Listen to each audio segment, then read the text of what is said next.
बहू को मॉडर्न कपड़े पहनने का हक नहीं। अर्चना संयुक्त परिवार में रहती थी।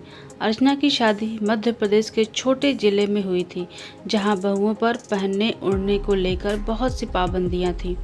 अर्चना शुरू से बड़े शहर में खुले विचारों की पढ़ी लिखी लड़की थी, इसलिए उसे ससुराल के माहौल में एडजस्ट होने में थोड़ा समय लगा। अर्चना व्यवहार कुशल भी थी। उसने जल्द ही सबका दिल जीत लिया। ससुराल में हमेशा उसे साड़ी में ही रहना पड़ता। कभी कभी उसका मन भी मॉडर्न और फैशनेबल कपड़े पहनने का करता, लेकिन परिवार की सभी औरतें साड़ी ही पहनती थी, इसलिए उसने अपनी इच्छाओं को रिवाज और परंपरा के चलते दबा दिया। वो जॉब भी करती थी, बाहर उसे साड़ी में ही जाना पड़ता। इस चक्कर में उसे सुबह तैयार होने में ज़्यादा समय लगता और अक्सर ऑफिस के लिए लेट हो जाती। अर्चना की सास स्वभाव से अच्छी और समझदार थी। उन्हें अर्चना की परेशानी समझते देर न लगी। अर्चना, अगर तुम्हें साड़ी पहनकर बाहर जाने में तकलीफ होती है तो तुम अपने पसंद के कपड़े पहन सकती हो। साड़ी के चक्कर में तुम लेट जाती हो और स्कूटी चलाने में भी दिक्कत होती है, सास ने कहा। अर्चना को बड़ा आश्चर्य हुआ, पर दूसरी ओर बड़ी खुशी भी हुई।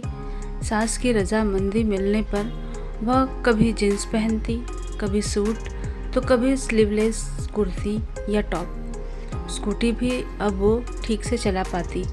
अर्चना के मन में सास के प्रति सम्मान और भी बढ़ गया। वो भी परिवार के प्रत्येक सदस्य की इच्छाओं और ज़रूरतों का ध्यान रखती। अर्चना के पहनावे से सबसे ज़्यादा परेशानी मोहल्ले की औरतों को थी। अब वो तो पूरे मोहल्ले की आंख की किरकिरी बन गई थी। अक्सर मोहल्ले की औरतें सास से मिलने आती। उसने अक्सर औरतों को अपनी सास से कहते हुए सुना था कि आप लोगों ने बहू को बहुत सिर पर चढ़ा रखा है। साड़ी तो कभी पहनती ही नहीं, हमेशा salwar suit, sleeveless top, jeans ही पहनती है। आप लोग के मान सम्मान की भी जरा परवाह नहीं है। इतनी छूट दोगे तो सिर पर नाचेगी। तो उनमें से एक सास कहती, मैंने तो अपनी बहू को दबा कर रखा है, उसकी मजाल नहीं जो साड़ी के अलावा भी कुछ और पहने। बिना मुझसे पूछे कभी मायके भी नहीं जाती। आजकल की लड़कियां तो साड़ी पहनना ही नहीं चाहती। मेरी बहू को तो आजकल किसी ने छत पर भी नहीं देखा है। मेरी बहुत इज्जत करती है वो। लोग कहते हैं ऐसी बहू होनी चाहिए। अर्चना की सास उनकी बातों को नज़रअंदाज कर देती और कहती, क्या बहू को मॉडर्न कपड़े पहनने का हक नहीं है? मैं अपनी इच्छाएं उस पर थोपना नहीं चाहती। उसे भी अपनी इच्छा से पहनने ओढ़ने का हक है। सास के जवाब से सभी औरतें मुंह बनाती और कहती, मॉडर्न कपड़े पहनने वाले की सोच भी मॉडर्न होती है। देखना, एक दिन पछताओगी। वो लोग बोलती और अर्चना सोचती कि उन्हें क्या मतलब, कोई कुछ भी पहने, मात्र परिधान के चयन से किसी के चरित्र की पहचान नहीं होती।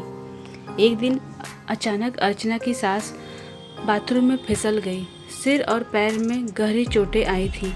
डॉक्टर ने 3 महीने का बेड रेस्ट बोला था। अर्चना पूरे जी जान से सास की सेवा में लग गई। कभी किसी को शिकायत का मौका न देती, इसलिए उसने अपनी जॉब भी छोड़ दी। घर की सारी जिम्मेदारियों को बखूबी संभाल लिया। एक दिन पता चला कि जो सास अपनी बहू को बहुत ज़्यादा पर्दे में रखती थी, उसके ऊपर बहुत ज़्यादा शासन करती थी, वो अपने पति को लेकर उनसे अलग रहने लगी। जो औरतें पहले अर्चना की बुराई करते न थकती थीं, अब वही उसकी तारीफ करने लगी। सबकी नज़रों में अब वो सबसे अच्छी और संस्कार वाली बहू थी।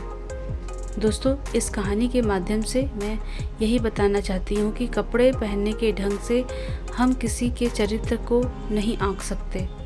जिस सास ने अपनी बहू की इच्छा का सम्मान किया, खुशियों का ध्यान रखा, आज उनकी बहू जी जान से उनकी सेवा कर रही है। और जिस सास ने अपनी इच्छाओं को महत्व दिया, बहू पर कड़े शासन लगाए, आज वही बहू अलग होकर अपने मन मुताबिक जीना चाहती है। आज भी बहुओं को अपनी पसंद के परिधान पहनने से उसके संस्कारी होने पर प्रश्न चिन्ह लगा रहता है। जब आपकी बेटी को आप उसके मन मुताबिक पहनने की आज़ादी दे सकती हो तो बहू को क्यों नहीं। ज़रूरी नहीं कि आधुनिक कपड़े पहनने वाले की सोच भी आधुनिक हो। सभी को अपनी बहुओं की खुशी के बारे में सोचना चाहिए, दुनिया क्या कहेगी उसके बारे में नहीं। तो दोस्तों, आपको पूरी कहानी कैसी लगी तो प्लीज़ मेरे चैनल को फटाफट से लाइक शेयर सब्सक्राइब कर दीजिए। चैनल को बेल आइकन ज़रूर दबाइए।